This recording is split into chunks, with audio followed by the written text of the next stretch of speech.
안녕하세요. 저는 힘든 시간을 보내면서 혼자 견디기 버거워서 따뜻한 위로와 응원이 너무 절실해서 이렇게 용기를 냈습니다. 다들 슬프고 힘든 일을 겪으면서 보내시는 분들도 많으시겠지만 저 또한 약한 사람이라 주변의 관심과 응원이 필요합니다. 따뜻한 격려의 마음이라도 부탁하고자 사연을 보내게 됐습니다. 들어주시면서 저에게 용기를 꼭 주셨으면 좋겠습니다. 저는 결혼을 약속한 남자친구가 있었습니다. 남자친구와 저는 같은 미술 전공으로 대학교에서 만나 연애를 시작했어요. 같은 미술을 하면서 서로 의지하며 미래에 대한 같은 꿈을 꾸면서 행복한 날들만 가득했습니다. 남자친구와 저는 동갑내기여서 대학교 친구들은 다 같이 서로 친한 친구였기 때문에 항상 같이 있는 날이 더 많았고 함께 보내는 시간은 점점 더 길어져 저희는 서로가 멀어진다는 걸 상상조차 할 수 없었습니다. 그렇게 저희는 같이 대학교를 무사히 졸업하고 미래의 결혼을 약속하며 졸업 후 동시에 동거를 했습니다. 주변에서는 왜 결혼을 안 하고 동거를 시작하냐는 말들이 있었지만 저희는 미래에 대한 서로의 꿈이 있었기 때문에 사회생활도 해야 하고 아직은 결혼하기 이르다 생각이 들었기 때문입니다. 어차피 결혼은 약속했고 저희가 더 성장하고 준비가 되었을 때 그때 결혼을 하기로 했습니다. 서로 굳은 믿음이 있었고 어차피 같은 한 집에서 동거를 하기에 저희는 서로 만족했습니다. 같은 미술 전공으로 졸업은 했지만 저희가 하는 일은 서로 각자 다른 길로 가고 있었습니다. 남자친구는 화가로 가는 길을 택했고 저는 미술학원에 들어가 아이들을 가르치는 일을 시작하게 됐습니다. 하는 일은 다르지만 서로에게 부족한 점은 함께 채워주며 힘이 됐고 든든한 버팀목이 되었습니다. 그렇게 지냈던 날들이 벌써 6년이란 시간이 훌쩍 지나갔고 저희는 둘 다 30살이 넘어버렸습니다. 다행히 그동안 함께 살면서 서로 투닥거리는 고 웃고 큰 다툼 없이 잘 지냈습니다. 30이 넘자 주변에서는 또 이제는 결혼해야 하지 않겠냐는 말들이 나오기 시작했어요. 저도 사실 이제는 슬슬 오늘 생각해야 한다고 느끼고 있었거든요. 저는 아이도 낳아야 하고 더 나이 먹기 전에 이젠 결혼식을 올려도 된다고 생각했어요. 그래서 퇴근 후 남자친구와 저녁을 먹으며 얘기를 꺼내봤습니다. 자기 우리 벌써 같이 산 지도 6년이나 지났다. 시간 엄청 빠르지. 그런데 남자친구는 그러네, 벌써 그렇게 됐네. 시간 정말 빠르네 하더군요. 그래서 직접적으로 얘기를 꺼내야겠다 싶었죠. 우리 나이도 벌써 30도 넘었고 슬슬 결혼 준비도 해야 하지 않을까? 남자친구는 제 말을 듣고 시큰둥한 표정을 지으며 일단 밥이나 먹자고 말을 돌리는 듯한 느낌이었습니다. 오늘 그림이 잘 그려지지 않아 예민한 상태인 건지 컨디션이 별로 좋아 보이지 않았습니다. 사실 결혼 얘기를 꺼내면 서로 이것저것 대화가 나올 줄 알았는데 저녁을 먹고 나서도 더 이상 대화가 이어지지 않았습니다. 괜히 저만 들떴나 싶어서 기분만 가라앉았습니다. 그래도 남자친구의 컨디션이 좋은 날에 다시 천천히 얘기하면 되니까 크게 조급해하지 않았어요. 그날 이후 이상하게 남자친구는 평소와 달랐습니다. 밖에서 따로 친구들을 만나는 날은 늘어가고 원래는 저도 같이 만나는 친구들이었기 때문에 항상 같이 나가서 만났는데 요즘은 저랑 같이 안 가고 혼자서만 그 친구들을 만나고 들어오더라고요. 날이 갈수록 점점 남자친구의 행동들이 하나하나가 이상해지고 있었습니다. 저만 보면 항상 미소를 보내던 사람이 저랑 눈만 마주치면 인상을 찡그리고 제 눈을 피하듯이 고개를 싹 돌린다던가 말이죠. 그리고 술이 잔뜩 취해 집에 오는 날이 늘어나길래 무슨 일이 있는지 물어봐도 아무 일도 없다고만 하는데 저는 그런 남자친구가 너무 답답했어요. 남자친구는 그림이 잘 안 그려질 때는 많이 예민해지긴 했지만 이렇게까지 행동에 변화가 없었습니다. 그림 문제는 아닌 듯 했고 말하기 힘든 일이 있는 것 같았죠. 선뜻 제가 먼저 물어볼 수 없어서 말을 해줄 때까지 기다려 보기로 했습니다. 그런데 점점 늦은 시간에 집에 오고 너무 늦게까지 안 들어올 때는 연락을 하면 제 연락을 받지도 않았어요. 남자친구가 밖에 있는 시간이 늘어났고 밖에 있을 때는 연락도 거의 안 되니 답답할 따름이었죠. 저는 점점 남자친구 행동들을 곰곰이 생각해보면서 그제서야 조금씩 이상하다고 생각이 들고 느낌이 왔습니다. 아무래도 여자가 생긴 것 같았습니다. 왜냐하면 저랑 같이 살면서 단 한 번도 핸드폰을 잠가놓지 않았는데 행동이 이상해지기 시작하면서 핸드폰에 비밀번호를 설정해 둔 것입니다. 정말 의심하고 싶지 않아서 참아왔는데 더 이상은 안 되겠다 싶었죠. 오늘은 꼭 남자친구랑 제대로 얘기를 해봐야 할 것 같아 저녁 늦도록 기다렸습니다. 역시나 오늘도 자정이 넘어서 들어오더군요. 더 이상 미루면 안 되겠다 싶어 물어봤습니다. 요즘 왜 그러는데? 무슨 일이 있으면 말을 좀 해주던가라고 했습니다. 그러자 너랑 사는 게 지겨워졌어. 네가 하는 잔소리도 듣기 싫고 나 혼자 있고 싶다. 그 말을 듣는 순간 머리를 망치로 맞는 기분이었습니다. 한숨을 내쉬는 남자친구의 말을 듣고 이 사람이 정말 내가 알던 내 남자친구가 맞나 너무 의아했습니다. 어떻게 저런 말을 아무렇지 않게 나한테 할 수가 있나 싶었죠. 평소에 저희가 싸운 것도 아니고 저희 사이에 아무 문제도 없다고 생각했는데 제 착각이었습니다. 그래서 저는 도대체 왜 갑자기 이렇게까지 변할 수가 있는지 제대로 이유라도 알고 싶었습니다. 저는 화가 나서 따지면서 물어봤어요. 내가 지겨워졌다고? 혹시 다른 여자 생겨서 그런 거야? 남자친구는 잠시 머뭇거리더니 내가 다른 여자 생겼으면 우리 헤어질 거야? 남자친구의 그 말에 저는 눈물이 났습니다. 왜 이렇게까지 저한테 잔인하게 말하는 건지 마음이 너무 아팠어요. 그러자 남자친구는 울고 있는 저를 보면서 또 인상을 찡그렸습니다. 그 모습을 보면서 저는 정말 남자친구가 나에 대한 마음이 변했다는 걸 확신했습니다. 저만 보면 눈이 자동으로 찡그려질 정도로 제가 그렇게 싫어진 걸까요? 왜 우리가 갑자기 이렇게 됐을까 생각해보니 제가 결혼 얘기를 꺼내고 나서 그렇게 된 것 같았어요. 저는 한 번 더 확인해 보고 싶어서 물어봤죠. 혹시 결혼 얘기가 많이 부담됐었어? 부담되면 천천히 해도 되는 거잖아. 그러자 남자친구는 너랑 사는 게 이제 지겨워졌다고. 못 알아듣겠어? 다시 말해줄까? 남자친구는 또 인상을 쓰면서 말했습니다. 다시 한번 남자친구의 진심을 듣게 되니 견딜 수가 없었어요. 그렇게 며칠이 지나고 한 집에 있는 것도 불편한지 남자친구는 외박을 하는 날도 생겼습니다. 집에 있을 때는 전화가 오면 제 눈치를 한번 보고 나서 자리를 옮겨 전화를 받더라고요. 요즘 남자친구가 만나는 친구들한테 연락해서 왜 저러는 건지 물어보고 싶었지만 친구들이 모를 수도 있는데 제가 괜한 말을 하는 것일 수도 있어서 쉽게 연락을 하지 못했습니다. 아무튼 날이 갈수록 혼자 감당하기가 너무 힘이 들었어요. 반복되는 하루하루가 저를 지치게 만들었고 더 이상 우리가 함께하지 못할 것을 느꼈기에 저는 남자친구의 말을 받아들이기로 했습니다. 함께 사는 집의 보증금은 반반 나누어서 했기 때문에 남자친구가 집이 정리되면 돈을 보내주기로 했습니다. 그렇게 우린 이별을 하고 말았습니다. 결혼을 약속하며 긴 시간을 함께 살았기 때문에 우리가 영원할 거라고 생각했는데 모두 저만의 착각이었던 거죠. 이렇게 쉽게 깨질 인연이었는지도 모르고 행복한 미래만 꿈꾸던 저는 마음이 모두 무너져 내렸습니다. 아무것도 손에 잡히지 않아 저는 하던 일도 그만두고 본가로 들어갔습니다. 그리고 얼마 후 보증금의 절반이 제 통장으로 들어왔고 집 정리가 다 끝난 거구나 생각을 했죠. 남자친구와의 긴 추억이 모두 끝나버린 기분이 들었습니다. 몇 날 며칠을 얼마나 울면서 지냈는지 모릅니다. 함께 6년이란 시간 동안 울고 웃으며 부부처럼 살았는데 한순간에 이렇게 끝날 거라고는 상상조차 하지 못했으니깐요. 그냥 혼인신고만 안 했지 이런 게 이혼이구나 싶었습니다. 남자친구는 아무래도 저랑 살면서 법적으로 결혼까지는 생각하지를 않았구나란 생각이 들었죠. 그래도 남자친구의 마음을 이해는 갔습니다. 살면서 누구나 변할 수는 있다고 생각했으니깐요.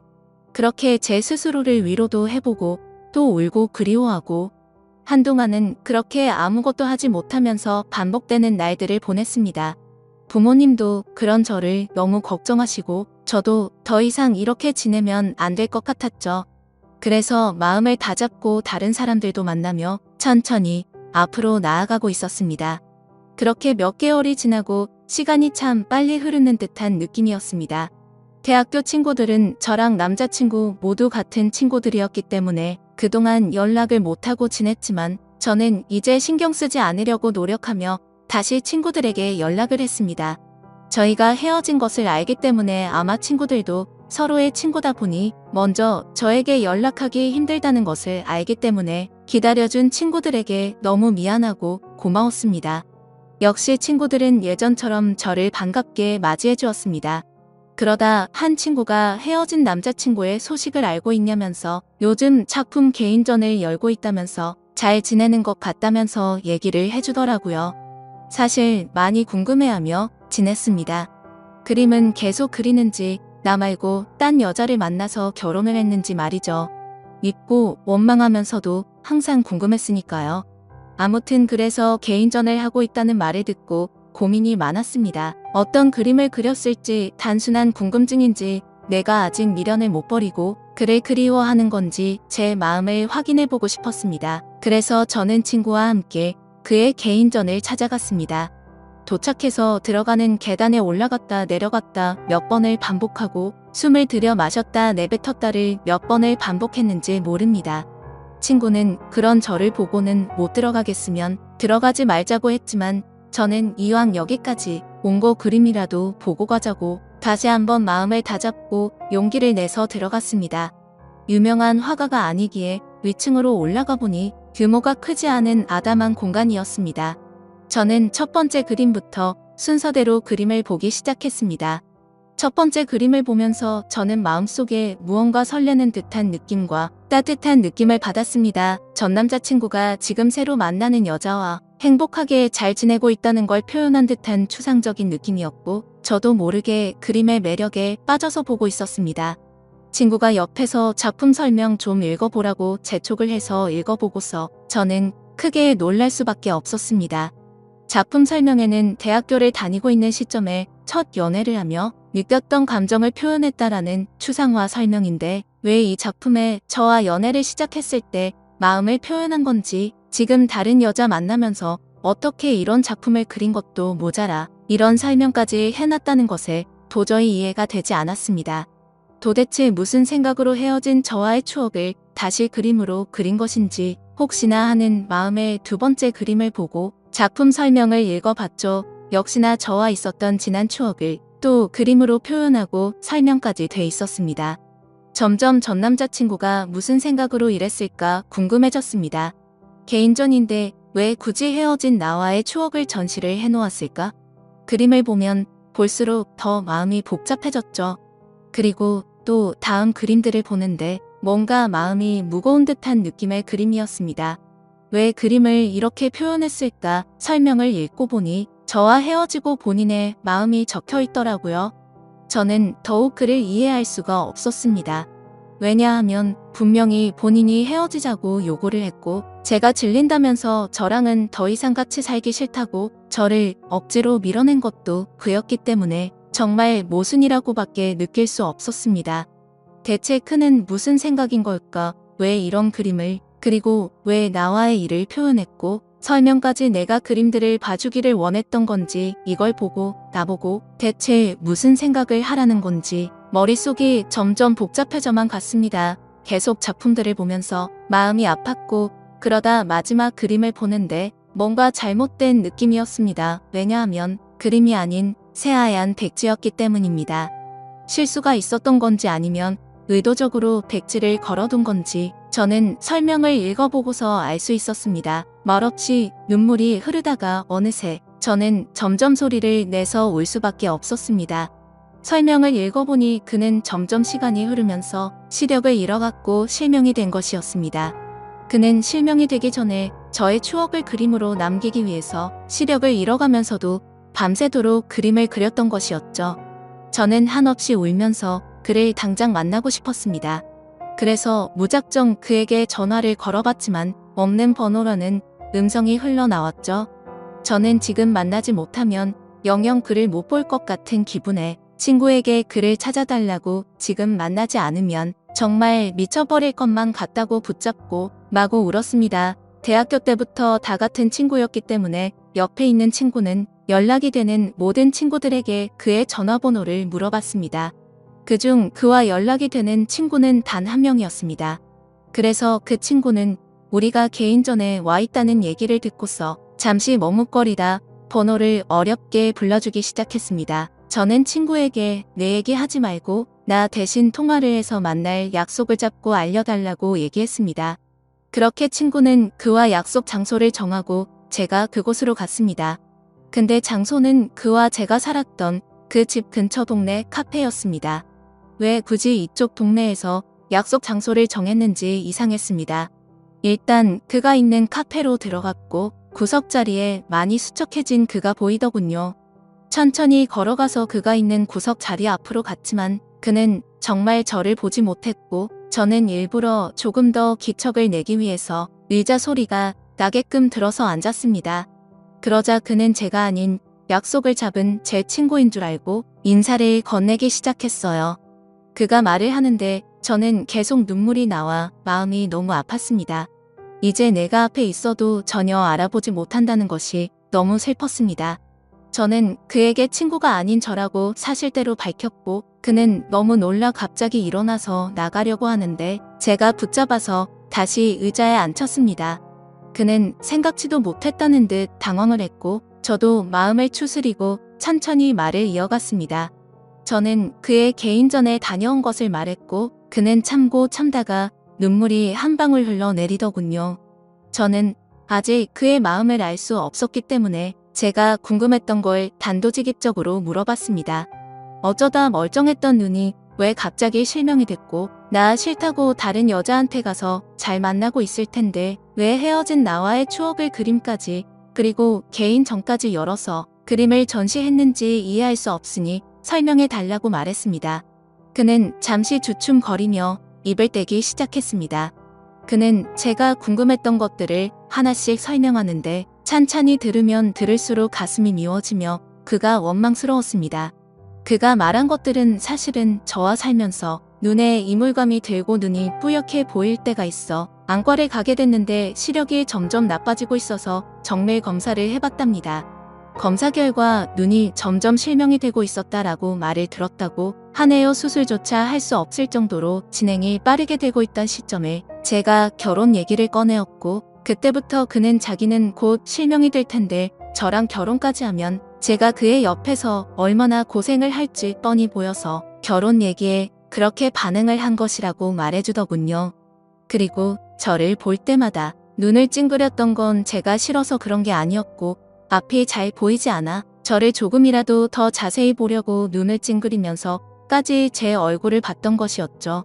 그리고 그는 저 말고는 다른 여자는 생각도 해본 적이 없기 때문에 당연히 다른 여자를 만난 적은 없었다고 하네요.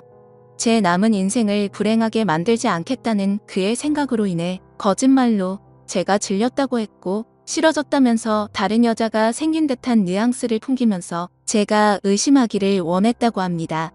그래서 제가 먼저 떠나기를 바랬던 건데 하나하나 그의 얘기를 들으면서 그때 생각을 해보니 정말 저는 그에게 너무 무관심했구나 느꼈죠. 정작 옆에 같이 사는 나는 왜 그가 눈이 잘 안 보이는 것조차 눈치채지 못했을까? 제 자신이 너무 원망스러웠습니다. 제가 진작 눈치라도 챘다면 이렇게 허망하게 그와 헤어질 일도 없었을 텐데 싶었죠. 오히려 그가 힘든 것을 혼자 감당하고 있을 때 제가 조금이라도 기댈 수 있게 힘을 줬다면 그가 거짓말까지 하면서 저와 헤어지려 했을까? 라는 생각이 들었습니다. 그의 마음을 헤아려 보니 그가 혼자 얼마나 힘들었을까라는 생각에 가슴이 너무 아팠습니다. 그는 설명하는 내내 눈물이 마르지 않았고 저도 중간중간에 말하고 싶은 걸 최대한 참고 눈물을 흘리며 듣고 있을 수밖에 없었습니다.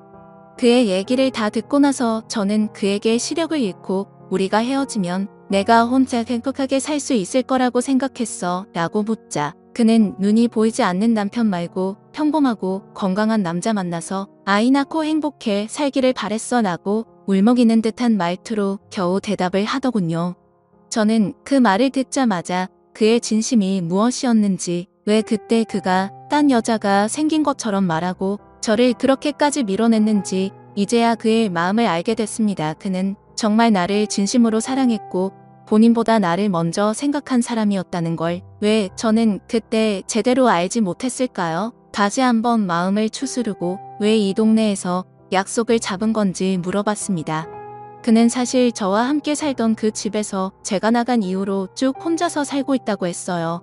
알고 보니 집을 정리한 것처럼 저에게 돈을 보낸 것이었고 그는 혼자 저의 추억이 있는 그 집을 떠나지 못했다고 했습니다. 저도 그와 헤어지고 많이 힘들었다고 생각했는데 그는 제 흔적이 있는 집에서 혼자서 얼마나 외롭고 슬펐을지 가늠조차 되지가 않더라고요. 모든 것을 혼자 짊어지려고 하는 그가 밉고 원망스러웠지만 저를 위한다는 마음에 버렸던 일이었기에 그를 미워할 수도 없었습니다. 저는 그 집에 가보고 싶다고 말하자 그는 가방에서 접이식 지팡이를 꺼내더니 먼저 앞장을 섰습니다. 그런 모습이 너무 낯선 모습이었지만 저는 결코 내색할 수가 없었습니다. 익숙하게 그는 집으로 도착했고 같이 들어갔습니다. 들어가서 그동안 변한 것이 거의 없는 모습에 조금 놀랐습니다. 대부분은 거의 그대로였지만 눈이 보이지 않아서 자신이 잘 다닐 수 있도록 하고 손이 잘 닿는 곳으로 위치를 조금 바꿨다고 하더군요. 그동안 이 집에서 혼자 보이지도 않는 눈으로 지냈다는 것이 믿기지 않았어요. 하나씩 알게 될수록 너무 마음이 아파왔고 제가 계속 옆에 있었더라면 잘 챙겨줄 수 있었을 텐데 속상한 마음뿐이었습니다. 그는 보는 것처럼 이젠 제법 익숙해져서 지내는데 불편함이 크게 없다며 걱정하지 말라고 스스로 잘 해내고 있으니 저보고 이제 걱정하지 말고 좋은 사람 만나서 잘 지내라고 말하더군요. 그 말을 듣고 저는 화가 나서 말했습니다. 내가 진작에 알았더라면 무슨 일이 있어도 자기 곁에서 안 떠났을 거야. 이제 다 알게 된 이상 난 절대로 아무데도 안 가라고 소리쳤습니다. 그는 말도 안 된다며 앞으로 살 날이 얼마나 긴데 대체 왜 사서 고생을 하냐고 절대 그러면 안 된다고 자기 옆에 있으면 지치고 불행할 거라며 반대하더군요. 하지만 저는 절대 내 생각 변하지 않으니 설득하지 말라고 못을 박았고 저는 그날 이후 제게 필요한 것을 챙겨서 매일매일 그의 집으로 갔습니다. 그가 조금이나마 불편하지 않게끔 제가 할 수 있는 것들을 찾아서 하고 밥도 같이 먹고 차도 마시며 대화하는 시간들을 많이 가졌습니다. 그는 처음에 오지 말라며 저를 밀어냈지만 저는 이번만큼은 제 의지대로 밀어붙였습니다. 그렇게 매일같이 보내는 시간이 길어지며 저는 궁금한 것이 생각나서 물어봤습니다. 근데 개인전 열었을 때 마지막에 왜 백지를 걸어둔 거야? 라고 물어보자 내가 시력을 점점 잃어가면서 그날 딱 아무것도 보이지 않았어. 그래서 붓을 잡고 아무것도 그릴 수가 없었거든. 그 말을 듣고 그때 그의 심정이 어땠을지 생각하면서 정말 마음이 아파서 눈물이 나올 것 같았습니다. 하지만 이제는 그의 앞에서 약한 모습과 우는 모습을 느끼게 해주고 싶지 않았습니다. 저는 그래서 억지로 눈물을 참고 대화를 이어나갔어요. 이제야 모든 일들의 수수께끼가 다 풀렸고 저는 앞으로의 일들만 생각하기로 했습니다. 저는 그의 옆에 읽기로 마음을 먹었고 그가 마음의 문을 열 수 있도록 제 마음을 매일 표현했습니다. 그가 없는 생활에 저는 아무런 의미가 없는 것을 알기 때문에 더욱 더 그 옆에서 붙어 지냈습니다. 그러자 그도 더 이상 자기가 밀어낸다고 해서 제가 밀어질 것도 아니란 걸 깨닫고 저와 함께하기로 했습니다. 서로 마음이 변해서 헤어진 것도 아니고 우리는 아직까지도 서로를 그리워하며 사랑한다는 걸 잘 알았기 때문에 다시 시작하기로 했습니다. 저는 더 늦기 전에 그와 결혼식부터 올리고 싶어서 그를 설득하고 주변 친구들에게 도움을 받아 결혼식을 진행하기로 했습니다.